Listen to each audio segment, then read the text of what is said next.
박수종의 뉴스 정면 승부.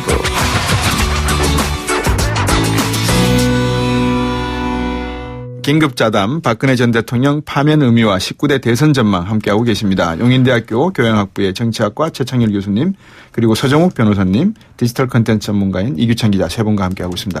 계속해서 아까 저희들이 3부에서 말씀하다가 말았는데 아까 우리 최창일 교수님께서 잠깐 쉬는 광고 나가는 동안에 이 법 체계가 다르다. 최종욱 변호사도 그런 말씀하셨습니다. 좀 그거를 청취자분들에게 설명해 주시죠. 왜 우리는 닉슨과 포드 대통령처럼 아름다운 하야가 만들어질 수 없었는가. 문재인 씨는 왜, 전 대표는 왜 좀 이거를 양보하면서 아름답게 대통령이 물러날 수 있도록 뒤에서 협상을 좀 할 수가 없었을까. 거국내각 총리에 협의를 해 주지 못했을까. 저는 이게 좀 어려운 게요. 네. 일단 이게 미국의 탄핵은요, 정치적인 네. 탄핵입니다. 예. 뭐냐면 이게 그 의회에서 일단 상원에서 탄핵도 결정하고 독립된 헌법재판소가 없잖아요. 네. 우리나라처럼. 근데 우리나라는 이게 그 대륙법계, 예. 즉 프랑스나 독일 그 탄핵 재판을 받아들여 가지고 예. 거의 사법형으로 되어 있습니다. 예. 따라서 이게 탄핵 사유도 거의 범죄, 예를 들어 이게 헌법이나 법률의 중대한 위반 이런 식으로 이게 그 범죄 위주로 되어 있기 때문에 네. 아마 이게 제가 보기에 미국의 워터게이트 뭐 사건 그런 거 보면 약간 이게 정치적인 게 있고 예. 크게 중대한 범죄 위반은 없잖아요. 예. 따라서 이게 어느 정도 물론 범법은 되지만 우리나라처럼 이게 그 정도로 중대한 건 아니거든요. 도청한 거는 중요한 범죄인데요, 사실. 그러니까 중대하지만 이게 우리나라 이게 그 뇌물 같은 거는 예. 징역형이 비교도 안 되죠. 예. 그거하고는 물론 그거는 도청은 약간 도의적인 정치 도의적인 책임인데 거짓말이 더 저는 제가 알기로 예. 그때는 이게 거짓말인 게 더 그렇죠. 됐고요. 예. 아마 그래서 이게 제가 보기에 야당에서 예. 이 대통령의 비리 혐의가 오늘 논급에도 엄청나게 많잖아요. 예. 재단부터. 따라서 이걸 대사면 어떻게 대타협해서 사면해 주자. 이거는 이게 촛불이 용납할 수가 없죠. 아마 그래서 이게 야당에서 그런 제안을 못했을 거로 봅니다. 야당에서 지금 아까 말씀하신 여야 합의 총리 얘기 나왔었잖아요. 예. 그때 지난해 얘기입니다만 질서 있는 퇴진 얘기 많이 나왔었잖아요. 예. 그게 바로 여야 합의 총리 내세우고 그렇죠. 대통령이 하야하고 이제 이런 수순이었는데 예. 일단 그렇게 하려면은 정말 이 청와대에서 네. 다 지난 얘기는 합니다만 정말 진심 어린 어떤 뭐 반성, 성찰 예. 이런 게 예. 수반되면서 예. 보다 진정성 있게 됐어요. 근데 그렇게 해도 지금 말씀처럼 헌재라는 정치적 사법기관의 판단이 필요하기 때문에 네. 그래도 사면이 명분이 없거든요. 예. 근데 전혀 안 그랬잖아요. 네. 그러면 네. 이걸 자꾸 뭐 야당이 이 퇴로를 안 열어줬다라고들 얘기하는 분들도 계시는데 네. 전 그 말엔 동의하기가 좀 어려워요. 그 당시 여야 합의 총리를 사실은 맨 처음에 김병준 총리 내정했잖아요. 네. 총리 후보자를. 네네. 근데 여야 합의 얘기를 해놓고 여야와 합의하지 않고 예. 상의하지 않고 맞아요. 통보도 안 하고 바로 했어요. 예, 그러니까 예. 사실 야당으로서는 울고 싶은데 빤 떨어진 격이 된 거예요. 그 다음에 물론 4월 퇴진 6월 하야서를 얘기했죠. 4월 퇴진 6월 뭐 하야 얘기했죠. 선고한 다음에 예, 퇴진 선고제, 예, 퇴진 예고제를 얘기했는데 이미 시간이 늦은 거죠. 그런 여러 가지 저간의 사정이 있기 때문에 이걸 무조건 야당이 너무 몰아붙인 거 아니냐라고 얘기하는 거는 그리고 지금 말씀처럼 이제 박근혜 대통령의 이른바 국정농단 권력의 네. 사유와 이런 걸로 비춰볼 때 닉슨 대통령의 경우는 좀 다른 것이 아닌가 좀 이런 생각도 좀 듭니다. 무엇보다 이게 특검이 있잖아요. 예. 가장 변수된 특검이었어요. 예. 왜냐하면 이게 특검에서 수사를 너무 많이 해서 삼성그룹 이재용 부회장 이분이 이게 물론 박 대통령보다는 낮을지 몰라도 이분이 또 보통 분이 아니잖아요. 이분이 뇌물 공여로 이미 구속이 돼 있어요. 이런 경우에 그 뇌물 공여한 거는 돈을 1조 1,000억을 줘도 5년 이하의 가벼운 징역이에요. 그런데 구속이 됐는데 네. 뇌물 받은 분은 1억 이상만 넣으면 10년 이상입니다. 예. 왜냐하면 이게 뇌물죄는 기본적으로 공무원을 처벌하는 국가적 법익이고 예. 준 사람은 간접적으로 하는 거예요. 그런데 이재용 회장을 구속한 상태에서 박 대통령에 대해서 포괄 사면한다? 이게 형평성의 면에서 전혀 안 맞는 거죠. 네. 미국이라도요. 네. 그 도청 때가 아니고 만약에 미국에서 예. 아무리 뭐 미국과 우리의 법체계가 다르다 하더라도요. 네. 미국에서 이런 일이 그대로 벌어졌다. 아마 네. 미국도 사면하지 못했을 것 같아요. 안 되죠. 어림도 없습니다. 택도 없죠. 네. 20년이 아니라 무기징역까지죠. 네. 자, 이제 지금부터는 19대 대선 이야기를 좀 해볼까 합니다. 뭐 어차피 이제 그 장미 선거 이야기도 나오고 하는데 대선이 5월 9일이 확실시 된다고 봐야 되지 않겠습니까? 그렇죠. 지금 2달 내로 선거를 치러야 되는 거니까. 네. 오늘 3월 10일이잖아요. 그러면 5월 네. 10일에는 치러야 되는 거예요. 그러면 네. 5월 초라는 게 여러 가지 연휴가 겹쳐 있고 한 5월 9일밖에 없어요. 어쨌든 네. 시간이 짧기 때문에 네. 60일 다 채우지 않겠습니까? 예. 그 전에 해도 되는 거긴 합니다만 예. 시간이 너무 없잖아요. 지금 예. 그리고 공직자들은 30일 전에는 공직을 사퇴해야 되는 거고 네. 그 전에 공고도 해야 되는 거고 그래서 네. 적어도 이번 달 말 네. 다음 달 초까지는 각 정당들이 후보를 정해야 되는 상황이거든요. 예.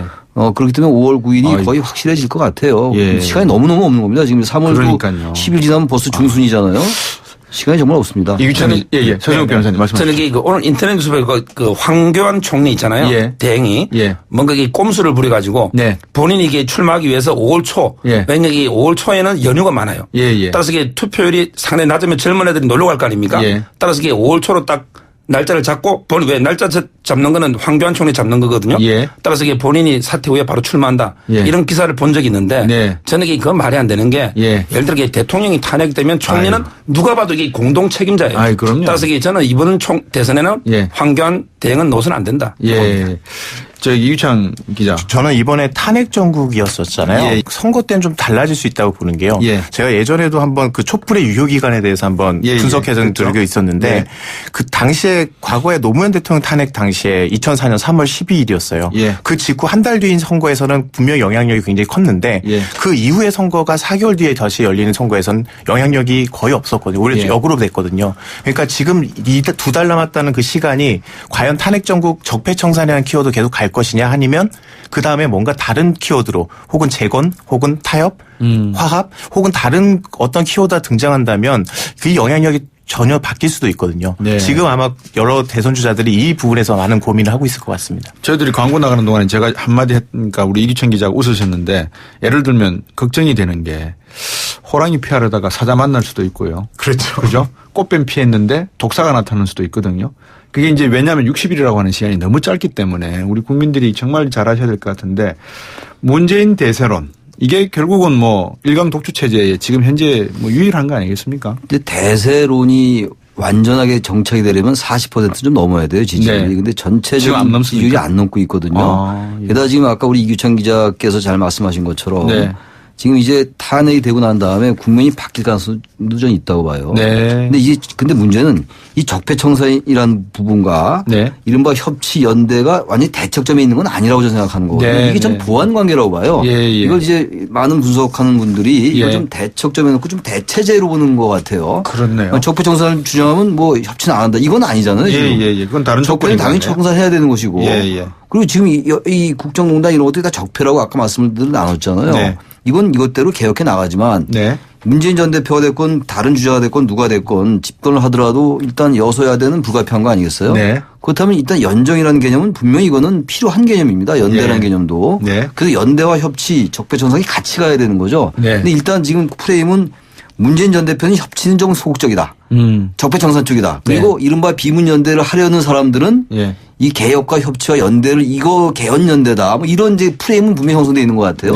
이 부분이 선거에서 어떻게 프레임이 짜지느냐에 따라서 문재인 전 대표의 대세론이 유지될 수도 있고 그렇지 않고 문재인의 이른바 대세론이 동력을 잃을 수도 있거든요. 문제는 근데 이 비문연대에 지금 김정인 전 대표가 탈당을 해서 상당히 광폭 행보를 하고 있잖아요. 유승민 의원도 만나고 그다음에 손학규 전 대표도 만나고 뭐 이러잖아요. 지금 기존의 여야 개념은 이미 아니에요. 물론 대통령이 이제 파면됐기 때문에 여야 개념도 없는 거죠. 여당이 없긴 합니다만.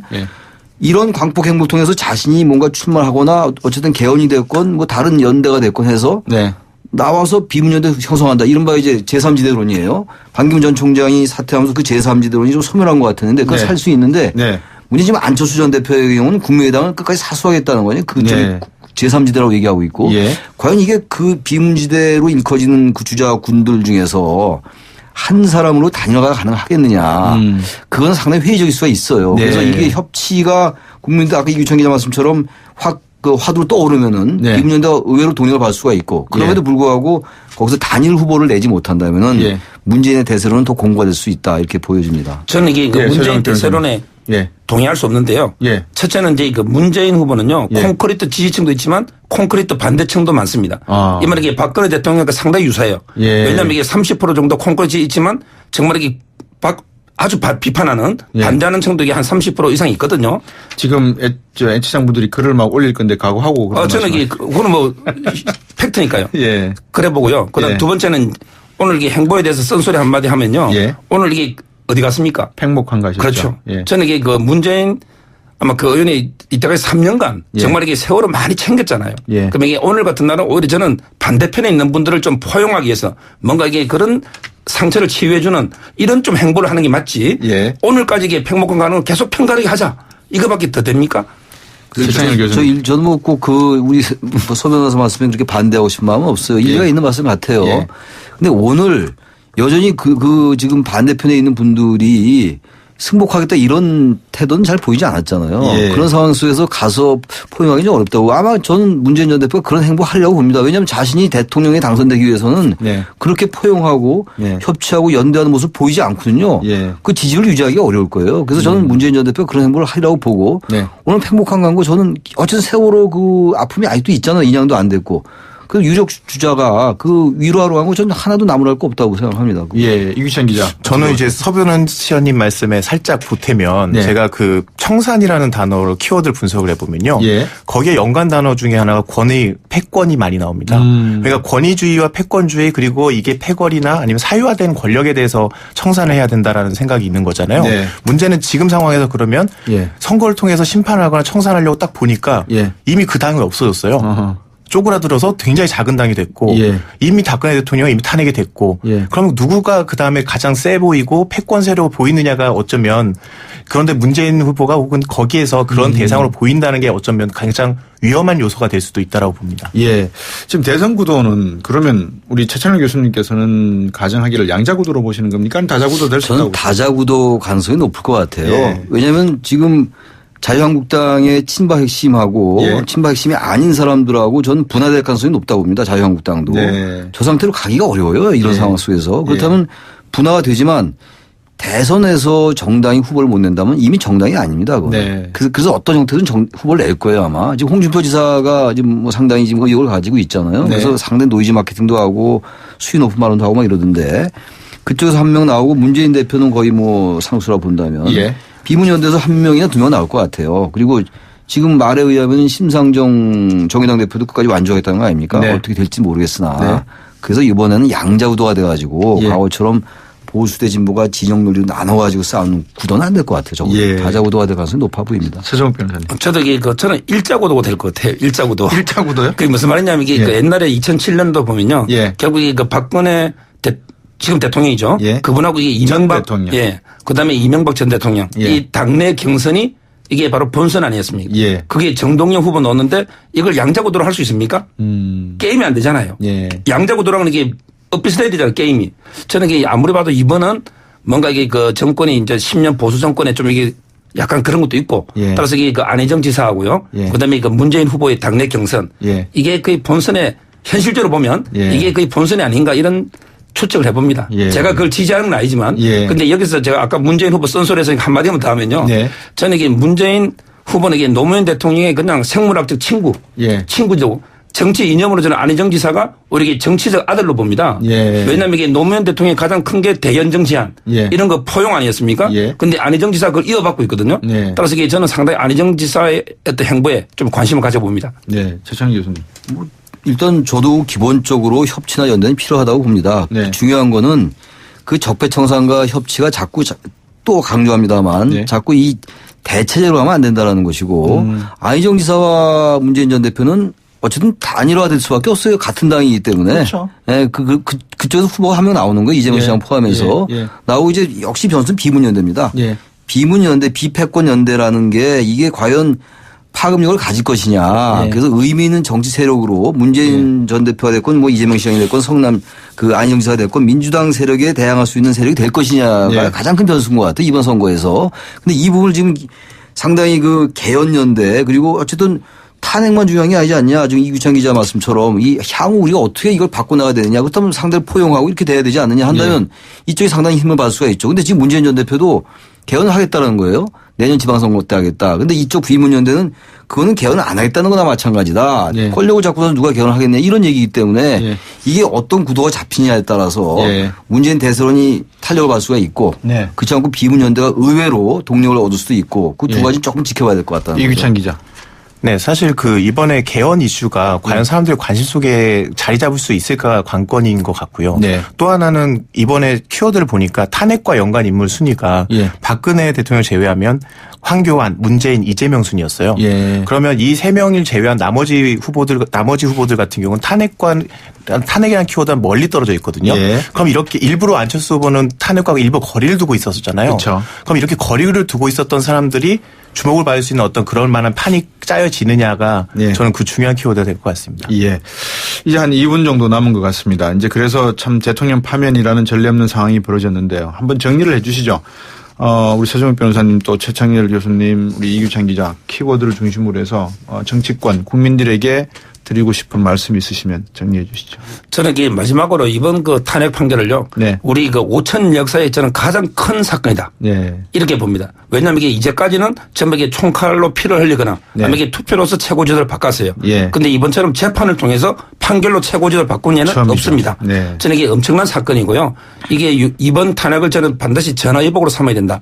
왜냐하면 이게 그 이번 탄핵에서 오히려 역사가 후퇴해서는 안 되고 네. 아까 말한 것처럼 이게 그 법치주의나 민주주의 이런 국민주권 이게 다시 한 번 더 소중한 가치를 확인하는 네. 따라서 이게 역사의 수레바퀴를 앞으로 한 바퀴나 돌리는 이런 계기가 되기를 바랍니다. 이규찬 기자. 네, 이번에 결국 헌법재판소 판결에서 저는 가장 중요하게 봤던 게 헌법의 법조항으로 따지면 사실 탄핵에서 뭐 안 될 만한 사유들도 충분히 있을 것 같은데 네. 더 가장 중요한 국민의 뜻이었거든요. 네. 근데 국민들의 뜻이 이번에 분열돼 있던 게 합쳐져서 네. 다시 우리가 더 나은 대한민국 가려면 네. 이번에는 이긴 분들도 관용의 마음을 좀 가지고 진 분들도 승복하는 네. 자세가 필요한 것 같습니다. 예, 최창렬 교수님. 저는 역시 중요한 거는요. 뭐 대선에서 누군가 이제 선출되지 않겠어요. 네. 한국 사회가 공정하게 가야 된다는 거, 그 인식을 가질 필요가 있다고 보고 일단 빈부격차의 문제, 네. 사회 경제적인 양극화의 이 해소 이런 것들이 전제되지 않으면요. 네. 절대 사회 통합될 수 없습니다. 예. 경제적인 평등 같은 것들에 대해서 지금 유족주자들이 상당한 관심을 가지고 할 때 네. 이것이 이 탄핵하고도 전 연관이 되지 않느냐 이렇게 봅니다. 네. 네. 대한민국의 역사책은 이제 한 페이지를 넘겼습니다. 우리가 봐야 될 것은 미래를 봐야 되지 않겠습니까? 지금까지 용인대 교양학부의 정치학과 최창렬 교수님 그리고 서정욱 변호사 디지털 컨텐츠 전문 기자인 이규찬 기자 세 분과 함께 박근혜 전 대통령 파면 결정 의미와 조기 대선 전망해봤습니다. 세 분 감사합니다. 예, 고맙습니다. 감사합니다. 네, 감사합니다. 미안해 여보. 미안해 아들. 미안했던 친구들아. 터질 수도 불날 수도 있는데 아무 부탄이나 사다 썼습니다. 이젠 좋은 부탄만 쓰겠습니다. 위험하면 스스로 꺼지는 좋은 부탄. 좋은 부탄은 흔들면 소리가 나네. OJC. 연아가 좋아할 수 평창수. 맑고 시원 평창의 깨끗한 수 평창수. 청정샘물 올림픽을 응원해요 평창수. 응원 팡팡. 연아와 함께 마셔요. 2018 평창 동계올림픽 공식 먹는 샘물 강원 평창수. 상처는 직접 치료하면서 잇몸은 왜 직접 치료 안 했을까? 잇몸을 생각하면 당연한 이치. 이치는 붓고 피나는 잇몸을 직접 치료합니다. 닦으면서 치료하는 요즘 잇몸약 이치. 부채표 동화약품. 안녕하세요. 창업 컨설턴트 이랑주입니다. 제가 창업 꿀팁 하나 알려드릴게요. 바로 KT 성공팩. 매장에 필요한 인터넷, 와이파이, 카드 단말기, CCTV 등 전화 한 통이면 설치부터 AS까지 한 번에 가능하죠. 창업 필수품 KT 성공팩 1588-0114. 카누가 라떼를 만들었습니다. 카누니까 라떼에도 깊이가 있습니다. 좋다. 세상에서 가장 설레는 카페 카누 라떼.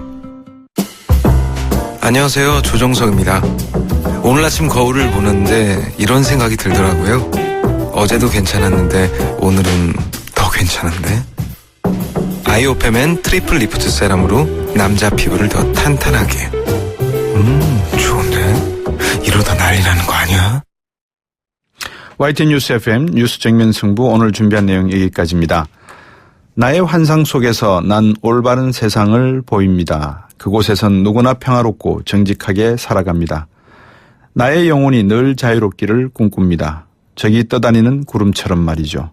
영혼 깊이 인간에 가득한 그곳에서 나의 환상 속에서 난 밝은 세상이 보입니다. 그곳은 밤에도 어둡지 않습니다. 영혼이 늘 자유롭기를 꿈꿉니다. 저기 떠다니는 구름처럼요. 나의 환상 속에서 따뜻한 바람이 붑니다. 그 바람은 친구처럼 도시로 불어옵니다. 영혼이 늘 자유롭기를 꿈꿉니다. 저기 떠다니는 구름처럼요. 영혼 깊이 인간에 가득한 그곳. 넬라 판타지아 가사입니다. 오늘은 보수와 진보, 태극기와 촛불의 오랜 대립을 싣고 헌법에 승복하는 마음으로 화합과 치유를 얘기하면서 인사드리고 싶습니다. 우리 모두가 주장하는 바는 조금 또 많이 달랐을 수 있습니다. 올바른 세상, 밝은 세상, 따뜻한 바람이 부는 우리나라를 꿈꾸는 마음만은 같은 마음이었을 거로 믿습니다. 넬라 판타지아, 사라 브라이트만의 목소리로 이 노래를 띄워드리면서 인사드리겠습니다. 지금까지 프로듀서 이은지, 작가 홍기, 강현지, 기술감독 신동의 황보아, 진행의 곽수정이었습니다. 강인지 작가가 오늘 마지막이었습니다. 수고 많았습니다. 저는 다음 주 월요일에 뵙겠습니다.